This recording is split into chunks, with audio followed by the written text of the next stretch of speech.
দেখে নিন আজকের বাছাই করা গুরুত্বপূর্ণ কিছু খবর। শুরুতেই হেডলাইন্স। দিলীপ ঘোষের নতুন দল তৈরি নিয়ে রাহুল সিনহার মন্তব্য। সংখ্যালঘু এলাকায় এককাট্টা হচ্ছে হিন্দু ভোট, কালীগঞ্জ ব্যবচ্ছেদ করে বোঝালেন শুভেন্দু। ঘাটাল মাস্টার প্ল্যান রাজ্যেরই দায়িত্ব, কেন্দ্রীয় অসহযোগিতায় ক্ষুব্ধ মমতা। ঘাটার মাস্টার প্ল্যান নিয়ে তীব্র আক্রমণ হিরণের, মুখ্যমন্ত্রীর ইগোর জন্য ভুগছেন মানুষ। রাজ্যের স্কুলগুলির লাইব্রেরিতে এবার থেকে থাকবে মুখ্যমন্ত্রীর লেখা বইও। দিলীপ ঘোষের নতুন দল তৈরি নিয়ে রাহুল সিনহার মন্তব্য। হুগলির চুঁচুড়ার পিপুল পার্টিতে বিজেপির দলীয় অনুষ্ঠানে এসে রাজ্য রাজনীতিতে চলমান বিতর্ক নিয়ে বিস্ফোরক মন্তব্য করেন বিজেপির জাতীয় কার্যনির্বাহী সদস্য রাহুল সিনহা। সম্প্রতি বিজেপির কিছু নেতাকে ঘিরে নতুন রাজনৈতিক দলের গুঞ্জন ছড়ালেও তিনি সাংবাদিকদের স্পষ্ট জানান, এটি সম্পূর্ণ তৃণমূল কংগ্রেসের চাল। প্রকৃত সত্য হল বিজেপি ঐক্যবদ্ধ এবং শক্তিশালী। রাহুল সিনহার বক্তব্য, যে নতুন দলের কথা বলা হচ্ছে সেটার কোনো বাস্তব ভিত্তি নেই। এটা কুণাল ঘোষের মতো তৃণমূলের দালালদের চাল। বিজেপির মধ্যে বিভাজন তৈরি করতেই এই প্রচার। কিছু মিডিয়া সেই কথায় প্রভাবিত হয়ে গুজব ছড়াচ্ছে। কয়েকদিনের মধ্যেই সব স্পষ্ট হবে। বিজেপি ঐক্যবদ্ধ ছিল, আছে এবং থাকবে। কালিয়াগঞ্জ উপনির্বাচনের ফল নিয়ে প্রতিক্রিয়া জানাতে গিয়ে তিনি বলেন, কালিয়াগঞ্জ মুসলিম সংখ্যাগরিষ্ঠ এলাকা, সেখানে আমরা জিতব এমন আশা করিনি। তবে আমরা তৃণমূলকে টক্কর দিয়ে দ্বিতীয় স্থান ধরে রেখেছি। 2026 সালের বিধানসভা নির্বাচনে গোটা রাজ্য কালিয়াগঞ্জের মতো সব আসন হবে না। এমন অনেক বিধানসভা আছে যেখানে বিজেপি নিশ্চিত জিতবে। তিনি আরও অভিযোগ করেন, তৃণমূল সরকার ঘাটালের মতো গুরুত্বপূর্ণ প্রকল্পে বাধা সৃষ্টি করছে। মাস্টার প্ল্যান বাস্তবায়নে রাজ্য সরকার জমি দেয়নি, তাহলে কি কেন্দ্র দেবের বাড়ি গিয়ে বাদ দেবে? কালীঘাটে মমতার বাড়িতে গিয়ে বাদ দেবে? তৃণমূল সরকার বারবার রাজনীতির মাধ্যমে উন্নয়ন থামানোর চেষ্টা করছে। কেন্দ্র কখনো ধর্ম বা জাতি দেখে উন্নয়ন করে না, কিন্তু রাজ্য সরকার শুধু টাকা চায়, কাজ করতে জানে না। অনেক পুরনো বিজেপি নেতাকে রাজ্য রাজনীতিতে বর্তমানে কম সক্রিয় দেখা যাচ্ছে। এমন প্রশ্নের উত্তরে রাহুল বলেন, দল চালাতে গেলে অনেক পরিকাঠামো তৈরি করতে হয়। দাবা খেলায় যেমন কখনো ঘোড়া এগিয়ে যায়, কখনো মন্ত্রী পিছিয়ে যায়, তা বলে কি মন্ত্রীর গুরুত্ব কমে যায়? রাজনীতিও কৌশলের খেলা। কে কোথায় সক্রিয় থাকবে সেটা দলের পরিকল্পনার অংশ। শেষে তিনি জোর দিয়ে বলেন, বিভাজনের কোনো জায়গা নেই। যারা বিভ্রান্তি ছড়াচ্ছে তারা বিজেপির শত্রু। তৃণমূল সরকার এখনো দুর্নীতি ও পরিবারতন্ত্রে ভরা। সাধারণ মানুষ আগামী দিনে তার জবাব দেবে। কালীগঞ্জ উপনির্বাচনের ফলাফলের ভিত্তিতে রাজ্য রাজনীতিতে ভোট মেরুকরণ নিয়ে সরব হলেন বিরোধী দলনেতা শুভেন্দু অধিকারী। মঙ্গলবার নিজের সোশ্যাল মিডিয়া পোস্টে বিজেপির সাফল্যের সূত্র তুলে ধরেন তিনি। তার দাবি, কালীগঞ্জে হিন্দু সংখ্যালঘু ভোট একত্রিত হয়ে বিজেপিকে এগিয়ে দিয়েছে। আর এই ফর্মুলায় 2026 সালের নির্বাচনে গোটা বাংলায় বিজেপির জয় এনে দিতে পারে।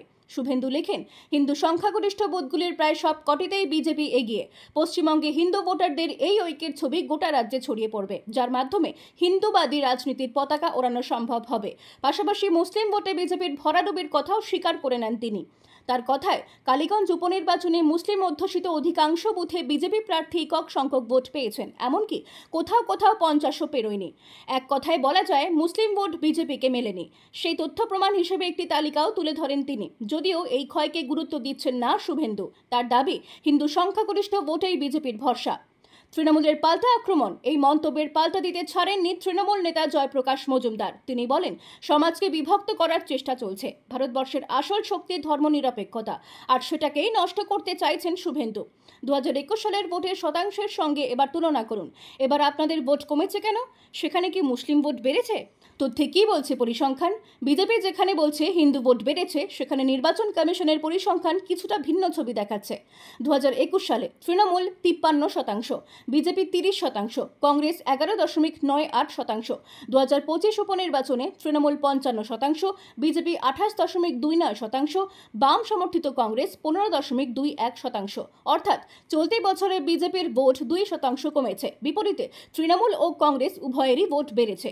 বিজেপির ভরসা যেখানে হিন্দু ভোট, সেখানে সংখ্যার নিরিখে দেখা যাচ্ছে মুসলিম ভোট না পেলেও হিন্দু ভোটে খুব একটা বাড়তি লাভ হয়নি। কালীগঞ্জ উপনির্বাচনের ফলাফলে রাজ্যের দ্বিমেরু রাজনীতির ইঙ্গিত স্পষ্ট। শুভেন্দুর দাবি অনুযায়ী হিন্দু ভোটে ভর করে বিজেপি এগোতে চাইলেও পরিসংখ্যান বলছে সেই পথে এখনো বড় লড়াই বাকি।